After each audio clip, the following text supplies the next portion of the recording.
2022년 9월의 셋째 주일인 9월 18일 주일입니다. 지난주까지 요한복음 말씀을 다 마쳤고요.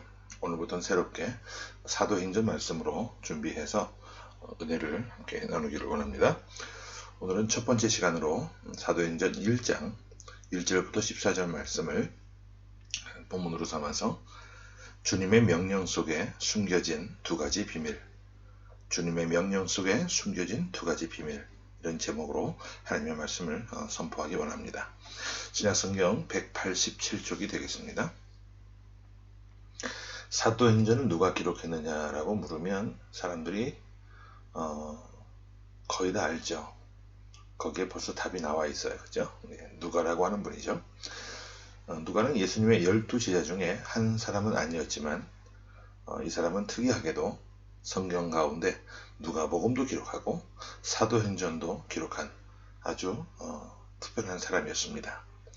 그런데 두 권의 성경을 기록하게 된 이유가 있어요. 그것이 뭐냐면 한 사람, 한 영혼 때문에 두 권의 성경을 기록하게 되었다는 것이죠. 바로 데오빌로라고 하는 사람 때문이었는데요. 그는 이방인이었고 이제 막 예수를 알기를 원하고 믿기 시작했던 그런 사람이었습니다. 데오빌로가 어떤 사람이었는지 성경에는 자세하게 나와 있지 않지만 누가를 따라다니면서 복음을 전해 듣고 거기에 영향을 받고 감동을 받아서 누가를 후원했던 그런 사람 중에 한 사람이었지 않는가 이렇게 추론을 하고 있습니다. 자, 그런 그에게 예수님이 어떤 분이시고 또 이 땅에 오셔서 어떤 일을 하셨고 예수님께서 십자가를 지신 의미는 무엇이고 또 고난받으신 이후 십자가를 지고 돌아가시고 부활하신 사건까지를 설명하면서 기록한 것이 바로 누가복음이었습니다. 그리고 이후에 사도행전은 누가복음을 기록한 그 이후에 나타난 일들, 정확히 얘기하면 성령의 임하심과 교회가 세워진 것, 그리고 교회를 통해서 성령의 역사가 전 세계로 뻗어져 나간 것을 상세하게 기록하고 있습니다. 그러면 오늘 본문 1절과 2절부터 함께 말씀을 보겠습니다. 자, 시작. 데오빌로여, 내가 먼저 쓴 글에는 무릇 예수께서 행하시며 가르치시기를 시작하신부터 그가 택하신 사도들에게 성령으로 명하시고 승천하신 날까지의 일을 기록하였노라. 자, 1절과 2절을 보게 되면 누가복음을 한마디로 아주 짧게 요약하고 있는 걸 보게 돼요. 데오빌로여라고 시작하는 것으로 봐서 역시 사도행전도 데오빌로라고 하는 사람에게 보내는 그림을 나타내고 있고요. 내가 먼저 쓴 글에는 이라고 하는 이 표현은 먼저 쓴 글이 바로 누가복음을 지칭하는 것이죠. 그래서 누가복음은 바로 이러이러한 이유로 기록한 것이고 이렇게 해서 내가 설명했습니다 라고 표현을 하고, 그리고 사도행전을 한마디로 이야기한다면 성령의 역사를 기록한 성령행전이다, 이렇게 표현을 할 수 있습니다. 21세기를 살아가고 있는 우리들도 이 사도행전을 이어받아서 신사도행전을 써내려갈 수 있는 그런 귀한 삶의 모습이 되기를 간절히 소원합니다. 성령께서 오셔서 교회를 세우시고 그 당시 세워진 예루살렘 교회는 성령의 역사하심으로 말미암아 또 다른 교회, 안디옥 교회를 개척하게 됩니다. 안디옥 교회는 바울과 바나바를 1차 선교 여행에 선교사로 파송을 하게 되었고요. 뒤이어서 2차 선교 여행과 3차 선교 여행은 바울이 신라를 택해서 선교 여행을 떠나게 돼요. 그 과정을 통해 소아시아와 유럽과 전 세계로 복음이 뻗어져 나갈 수 있는 발판을 마련하게 됩니다. 그래서 사도행전 전체는 성령의 역사하심을 기록하고 있는 책이라 할 수 있어요. 그러므로 이 사도행전을 통해서 성령이 어떻게 역사하시고 일하시고 함께 하시는지를 우리는 자세히 살펴볼 수 있게 됩니다. 계속해서 3절을 보겠습니다. 자, 시작. 그가 고난 받으신 후에 또한 그들에게 확실한 많은 증거로 친히 살아계심을 나타내사 40일 동안 그들에게 보이시며 하나님 나라의 일을 말씀하시니라.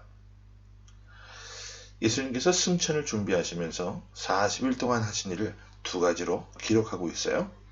첫 번째 하신 일은 40일 동안에 제자들에게 많이 나타내 보여주셨다는 거죠. 주님께서 40일 동안 제자들을 일일이 찾아다니시면서 자신을 보여주신 이유는 부활이 확실하다는 것, 부활의 증거를 부인할 수 없는 역사적 사실이라고 하는 것을 나타내 보여주신 겁니다. 그 당시 예수님께서 부활하지 않았다라고 사람들에게 이것이 마치 사실인 것처럼 소문이 나 있었습니다. 왜냐하면 무덤을 지키던 사람들, 그리고 빌라도의 수하에 있던 사람들, 또 유대 종교 지도자들이요 입을 맞춰서 예수님이 부활하지 않았다라고 악의적인 소문을 퍼뜨렸기 때문이죠. 하지만 예수님께서 부활하시고 40일 동안 여러 사람들에게 실제의 부활한 모습을 보여주심으로 부활은 역사적인 사실이었음을 나타내 보여주셨고 직접 그렇게 확인해 주신 거예요.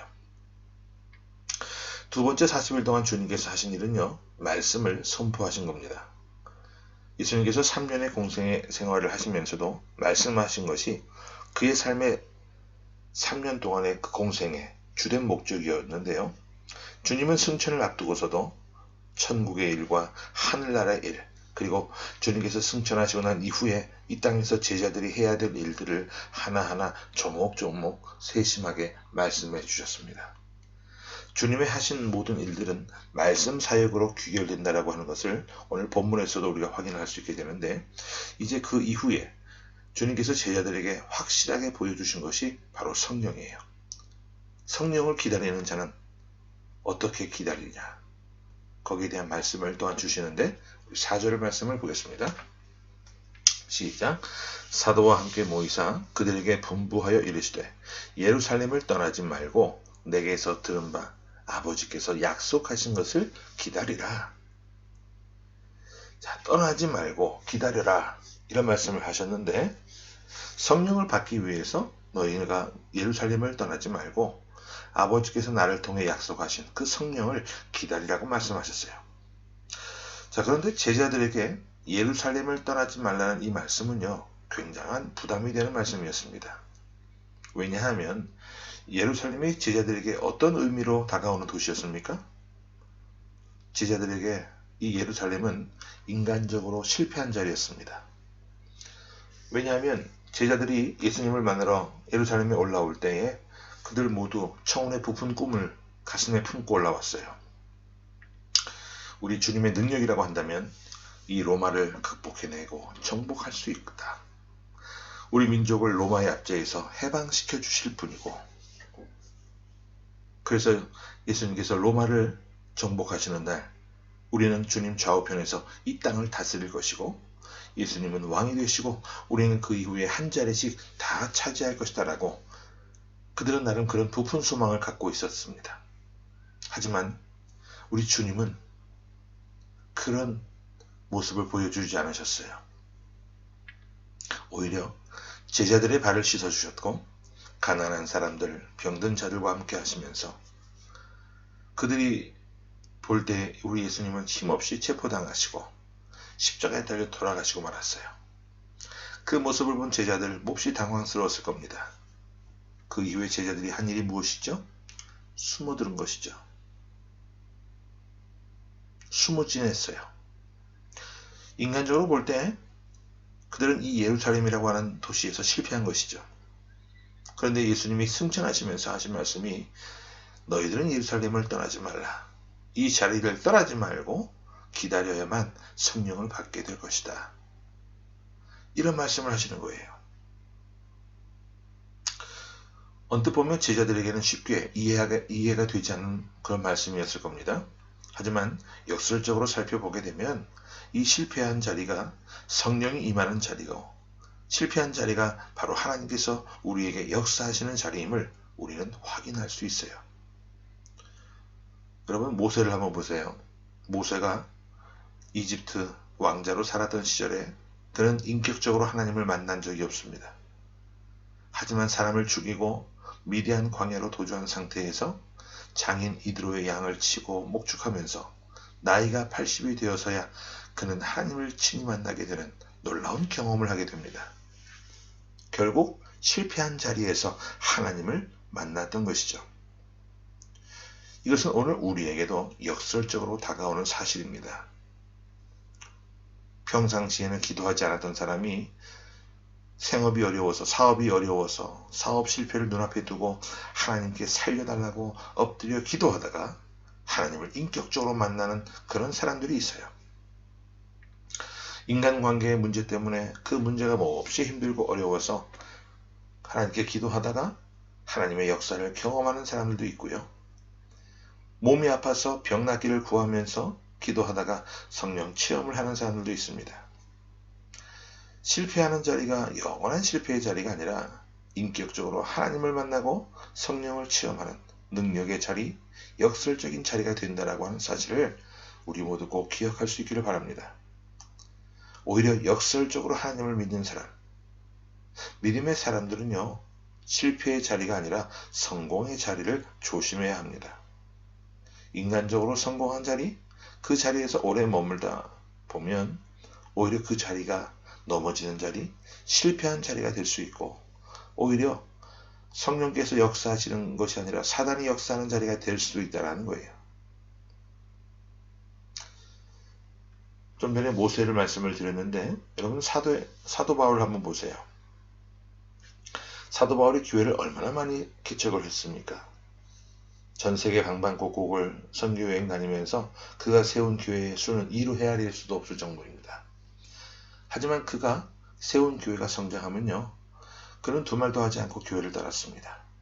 특별히 가장 많은 정을 주고 사랑했던 그 에베소 교회에서 가장 오래 머무르는데 그 시간이 3년밖에 머물지 않았어요.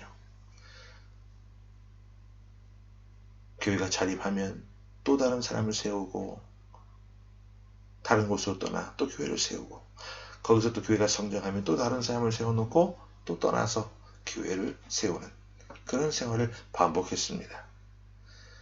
이것이 바로 사도 바울의 성공을 오히려 하나님의 역사로 붙드는 비결이었던 것이죠. 빌립도 사마리아 교회를 개척하고 교회가 성장했을 때 다른 종에게 교회를 부탁하고 그는 광야로 내려갑니다. 성공의 자리를 조심해야 한다는 말씀이에요. 예수님께서 제자들에게 승천을 앞두고 하신 말씀, 너희들이 성령을 받기 위해서는 인간적으로 실패했다고 생각되는 예루살렘을 떠나지 말고 이곳에서 기도하고 기다리라고 말씀하셨습니다. 오늘 말씀의 가장 중요한 장면이 바로 이것인데, 여러분, 주님의 명령을 우리가 자세하게 들여다보면요, 그 속에 두 가지가 내포되어 있는 것을 발견하게 됩니다. 첫 번째는 뭐냐면 감당할 능력과 함께 명령을 하신다는 것이고, 두 번째는 상급과 축복이 있다는 사실이에요. 예루살렘을 떠나지 말라는 이 명령을 쉽게 풀어 설명하면 사명을 놓지 말고 예배의 자리를 떠나지 말라는 겁니다. 그리고 나서 예수님이 승천하신 거예요. 이후에 제자들이 어떻게 하죠? 말씀하신 대로 그 명령에 순종하며 예루살렘을 떠나지 않고 그곳에서 기도하면서 기다리는 모습으로 변화가 됩니다. 우리 12절부터 14절을 보고 정리해봅니다. 자, 시작. 제자들이 감람원이라 하는 산으로부터 예루살렘에 돌아오니 이 산은 예루살렘에서 가까워 안식일에 가기 알맞은 길이라. 들어가 그들이 유하는 다락방으로 올라가니 베드로, 요한, 야고보, 안드레와 빌립, 도마와 바돌로메, 마테와 및 알페오의 아들 야고보, 셀로신 시몬, 야고보의 아들 유다가 다 거기 있어 여자들과 예수의 어머니 마리아와 예수의 아우들과 더불어 마음을 같이하여 오로지 무엇에? 기도에 힘쓰더라. 제자들은 예수님 부탁대로 예루살렘을 떠나지 않고 그 자리에 모여서 기도하는 일에 힘썼습니다. 성령을 기다리는 자, 성령께서 우리 심령 가운데 역사하시기를 기다리는 자들이 반드시 해야 될 일이 무엇이냐? 바로 마음을 같이해서 기도하는 거예요. 우리가 왜 기도를 해야 되느냐? 기도는 주인을 바꾸는 작업이기 때문에 그렇습니다. 여러분, 기도하기 전에 누가 주인이죠? 네, 내가 주인입니다. 내가 주인이 되어 내 뜻대로, 내 마음대로, 내 의지대로 살아가고 무엇이든지 하려고 합니다. 그렇게 해서는요, 성령께서 우리 심령 가운데 임하실 수 없고 역사하실 수 없어요. 성령에게 주도권을 내어드리기 위해서는 기도를 통해 우리 마음을 갈아엎어야 합니다. 우리 마음속은 내가 주인이 아니라 기도함으로써 마음의 돌밭을 갈아엎어서 성령께서 주인으로 임재하시기 좋도록 만들어 놓아야 되는데, 그것이 바로 기도라는 거예요. 그래서 제자들이 기도했죠. 주님께서 제자들에게 예루살렘을 떠나지 말고 기다리라고 말씀하신 것은 이렇게 기도하라는 주님의 뜻이 담겨 있었던 거예요. 오늘 우리가 이 땅에서도 성령의 인도하심을 받고 성령의 임재를 더 풍성하게 누리기 위해서 기도하는 삶이 되어야 될 줄로 믿습니다. 기도함으로 주인을 바꾸고 내 마음속에 주인이 내가 아니라 성령께서 주인 되기를 소망하고 기대하고 바라시면서 더 열심히 기도하는 삶이 되시기 바랍니다. 그렇게 기도하다 보면 성령께서 우리 마음을 주장하심을 경험하게 되게 됩니다. 제자들은 성령을 기다리면서 마음밭을 갈아엎고 있었어요. 이렇게 갈려진 마음밭에 이제는 기경해서 씨를 뿌릴 만한 마음밭에 사도행전 2장에는 성령이 임하셔서 강한 역사를 하시는 모습을 보게 됩니다. 이 한 주간도 우리가 기도함으로 우리 삶 가운데, 우리 삶의 터전 가운데, 또 우리 가정과 우리 자녀들에게 성령이 함께 하시고 동행하시는 그런 복된 경험을 할 수 있는 아름다운 시간이 될 수 있기를 간절히 소망합니다. 함께 기도하겠습니다. 고마우신 주님 은혜를 감사합니다. 하나님, 주님이 말씀하실 때에, 주님께서 또한 우리에게 명령하실 때에 하나님 묵묵히 순종하는 삶이 되게 하여 주옵소서.